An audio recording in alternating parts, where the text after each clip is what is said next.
পরপর দুটি ককটেল বিস্ফোরণের ঘটনা ঘটেছে। আমি যদি একটু আপনাদের দেখানোর চেষ্টা করি যে এই মুহূর্তে যে বাসটি রয়েছে সেই বাসটি কিন্তু আপনারা নিশ্চয়ই দেখতে পাচ্ছেন যে, এবং পুরো বাস কিন্তু একেবারেই পুড়ে গিয়েছে। আমি একটু আপনাদের আরও কাছে থেকে দেখানোর চেষ্টা করছি যে এই বাসটি মূলত সারাদিন তারা যাত্রী পরিবহন শেষে মূলত সন্ধ্যায় অথবা রাতের বেলা এটি কাজ শেষ হওয়ার পরে তারা এখানে বাসগুলো সারিবদ্ধভাবে রেখে দেন। নিশ্চয়ই আরও অনেকগুলো বাস পেছনে যারা অপেক্ষমান আছে সেগুলো আপনারা নিশ্চয়ই দেখতে পাচ্ছেন। ঠিক একইভাবে কিন্তু এই বাসটিও এখানে ছিল, এবং এখানে আমরা দু একজন যারা প্রত্যক্ষদর্শী আছে তাদের দু একজনের সঙ্গে একটু কথা বলবার চেষ্টা করব যে ঠিক কী কারণে এই ঘটনাটি কিভাবে ঘটেছে, এবং পুরো বাসটি কিন্তু পুড়ে গিয়েছে। আমরা এখানে একজন প্রত্যক্ষদর্শী কথা বলছি, কথা বলতে। এই তেলের দাম বৃদ্ধি হওয়ার পরে ক্যান্টনমেন্টের ভিতরে যে গাড়ি ঘোড়াগুলি চলে, ম্যাক্সিমাম গাড়ি ঘোড়াগুলি এই মহাজনরা ক্ষতিগ্রস্ত। তারপর আমরা চেষ্টা করি, যেহেতু ক্যান্টনমেন্টের ভিতর দিয়ে চলে, আমরা সেবামূলক প্রতিষ্ঠান, এটা অনেকগুলি স্কুল, কলেজ, কোচিং সেন্টার, প্রত্যেকটা স্টুডেন্টরাই এই ফলাফলগুলি আমরা পেয়ে থাকি এবং নিয়ে থাকি। কিন্তু আজকে এই যে বর্বরিচিত ঘটনা, এইটা আসলে জাতির কাছে একটা উদাহরণস্বরূপ এবং ন্যাক্কারজনক। আমরা ধিক্কার জানাই, যাতে কোনো দেশের মধ্যে অপ্রীতিকর সৃষ্টি ঘটনা কেউ ঘটাইতে না পারে, সে যেই হোক। আমরা চাই যারা করেছে তাদের আইডেন্টিফাই করে আইনের আওতায় এনে তাদের দৃষ্টান্তমূলক শাস্তি গ্রহণ করা হোক, দৃষ্টান্তমূলক শাস্তি গ্রহণ করা হোক। এটা আমরা যারা এই সেনার সদস্যরা যারা এই ম্যানেজমেন্টটা পরিচালিত করতেছি, আমরা এদের পক্ষ থেকে এটা আমার জোরালো আবেদন এবং অনুরোধ, এটা যেই করে থাকে তাদের খুঁজে বের করে দৃষ্টান্তমূলক শাস্তি ব্যবস্থা। আমরা কথা শুনছিলাম এখানে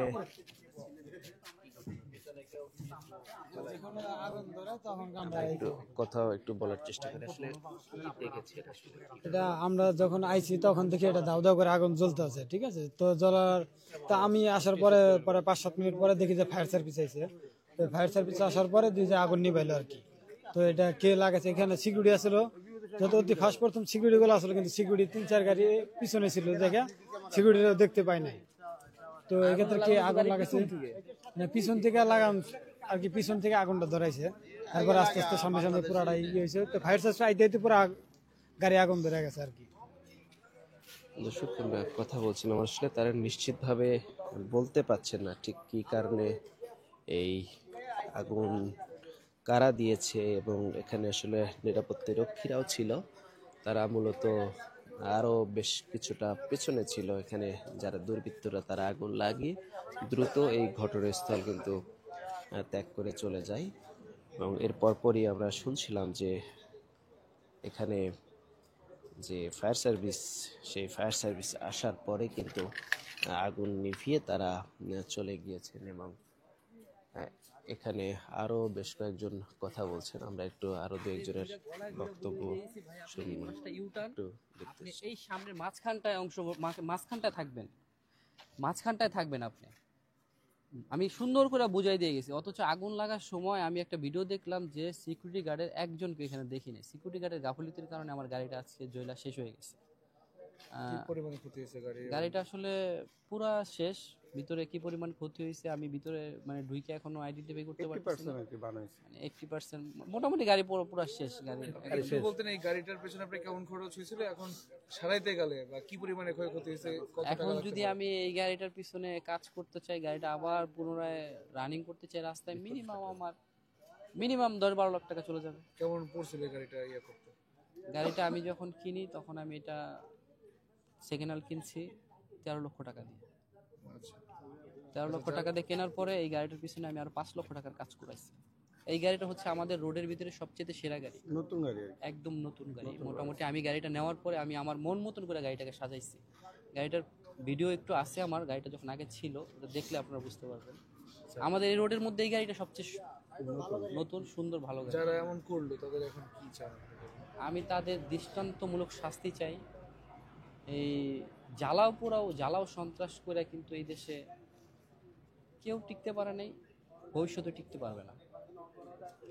দর্শক, আমরা কথা বলছিলাম যে এই বাসটিতে আগুন দেয়া হয়েছে, সেই বাসের যিনি মালিক রয়েছে তার সঙ্গে কথা বলবার চেষ্টা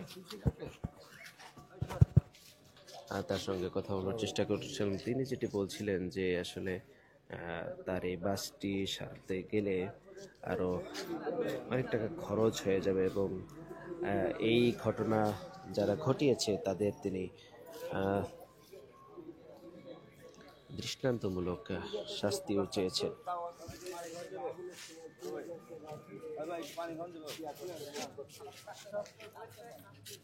এবং দর্শক, আরেকটি বিষয় জানিয়ে রাখতে চাই আপনাদেরকে, যে এই ঘটনাটি কিন্তু রাত 12টার পরপরই এই ঘটনাটি ঘটেছে।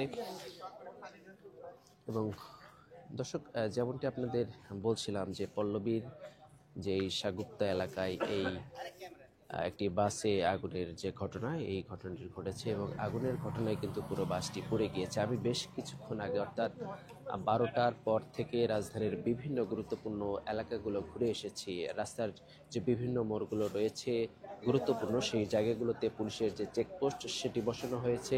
যাদেরকে সন্দেহভাজন মনে হচ্ছে সেই গাড়ি, মোটরসাইকেল এবং যানবাহন যেগুলো রয়েছে সেগুলো কিন্তু তল্লাশি চালানো হচ্ছে। একই সাথে আরেকটি বিষয় জানিয়ে রাখতে চাই যে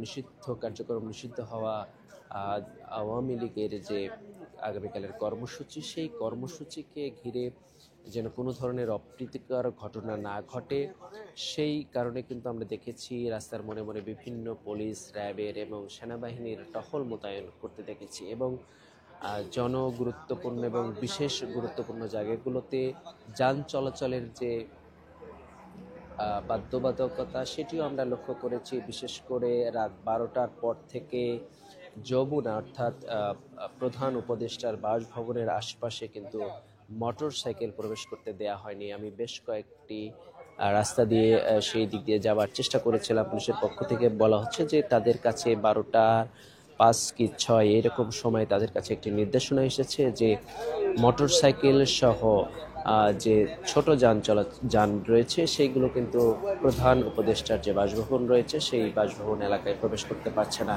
এবং বাংলা মোটর 0 পয়েন্ট এলাকাও ঘুরে এসেছি, মতিঝিল, ফকিরাপুল, নয়াপল্টন, এই এলাকাগুলো ঘুরে বিজয় সরণি, মিরপুর 10, পল্লবী, এই এলাকাগুলো কিন্তু বেশ কিছুক্ষণ আগে আমি ঘুরে এই পল্লবীর যে সাগুপ্তা সেই এলাকায় এসেছি। আমরা দেখেছি যে রাস্তার মোড়ে মোড়ে বিভিন্ন জায়গায় পুলিশের যে নিরাপত্তা বেষ্টনী সেটি বসানো হয়েছে, চেকপোস্ট বসানো হয়েছে এবং তারা যাদেরকে সন্দেহ করছেন সেই গাড়িগুলো তল্লাশি চালানো হচ্ছে। তো এই ছিল সার্বিক পরিস্থিতি। যদি এক কথাই বলতে চাই, এখন পর্যন্ত সন্ধ্যার পর থেকে দু একটি বিচ্ছিন্ন ঘটনা ছাড়া বড় কোনো ধরনের ঘটনা ঘটেনি। এর মধ্যে পল্লবীর যে সাগুপ্তায় যে একটি বাসে অগ্নিকাণ্ডের ঘটনা ঘটেছে, অন্যদিকে তেজগাঁয়ে একটি পরিত্যক্ত ট্রেনের বগিতে সংযোগের চেষ্টা হয়েছে এবং ঢাকা বিশ্ববিদ্যালয়ের টিএসসি এলাকায় 2টি ককটেলের বিস্ফোরণ ঘটেছে।